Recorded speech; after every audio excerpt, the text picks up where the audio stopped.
All right, let's dive right in. We're going to talk about something that, let's be honest, every single one of us does. We avoid conflict. And it usually gets a pretty bad rap, right? It's seen as this weakness, something we're supposed to fix. But what if that's not the whole story? What if sometimes steering clear of a fight is actually the smartest thing you can do? Today, we're going to unpack the surprising truth about when to charge into a disagreement and when it's better to just walk away.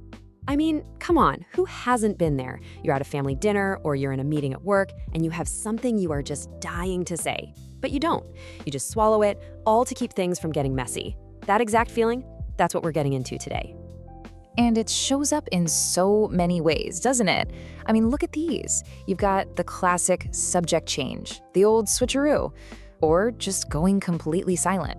Or my personal favorite, just giving in to make it stop. And of course, the big one, putting off that we need to talk conversation for another day or another week. Okay, so let's put a real definition on this. What exactly is conflict avoidance? Because it's not just one thing. It can be a specific behavior, a tactic in the moment, or even a whole style of how someone deals with the world. So at its absolute core, it's pretty simple. It's anything you do to try and stop a disagreement from happening or to make it smaller than it could be. Sometimes it's a one-off choice in a specific situation, but other times it can become a long-term habit. You know, like those taboo topics you and your family just agree to never, ever bring up? Yeah, that's a form of conflict avoidance. Now, for the longest time, the conventional wisdom was that this is just a bad way to live. You know, that it lets problems simmer under the surface and just builds up all this resentment. But here's the thing. That might not be the whole story. What if we've been looking at this all wrong? So, why do we even do it in the first place?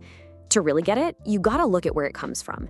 And it's this really fascinating combination of our own personality, the culture we grow up in, and even the strategic choices we make on the fly. So you might think, oh, I'm just not a confrontational person. It's just how I'm wired. And, well, personality definitely plays a role. But check this out. Research shows that our core personality traits only explain about 20% of why we might be avoidant. That means a whopping 80% is shaped by other stuff entirely. That's huge! And a massive piece of that 80% pie is culture.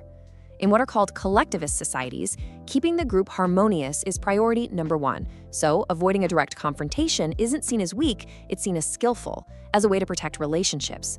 But then you flip over to more individualistic societies, and direct, say what you mean communication is often seen as the best way. So the exact same behavior could be seen as polite in one part of the world and passive-aggressive in another. From a purely strategic point of view, especially in negotiations, avoidance has been seen as a total dud.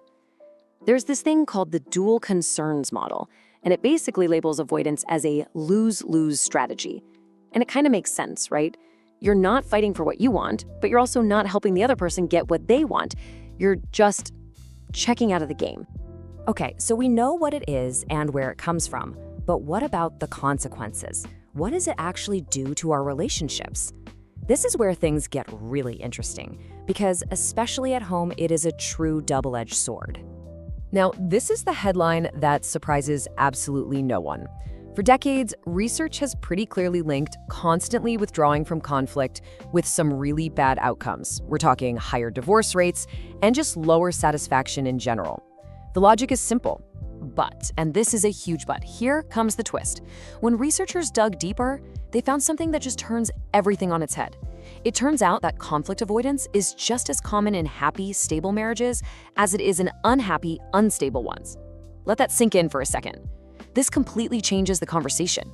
It suggests that it's not if you avoid conflict, but how and why you're doing it that really matters.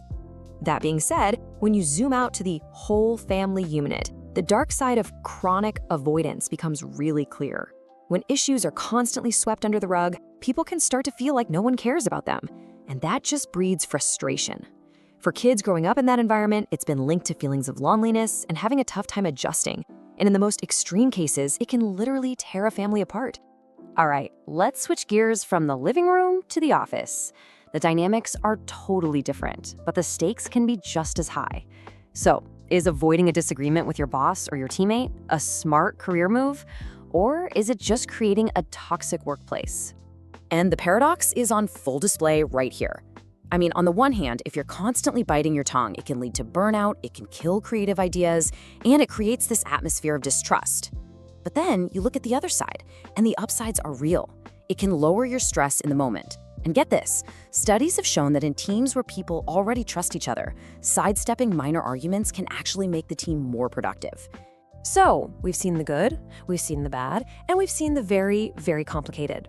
Which brings us, finally, to the big question we've been working our way towards. What's the final verdict here?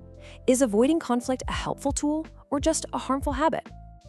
And the answer, according to the consensus of researchers, is it's neither. It's not inherently good, and it's not inherently bad. Whether it helps or hurts all comes down to one crucial, all-important word: context. So what does context even mean?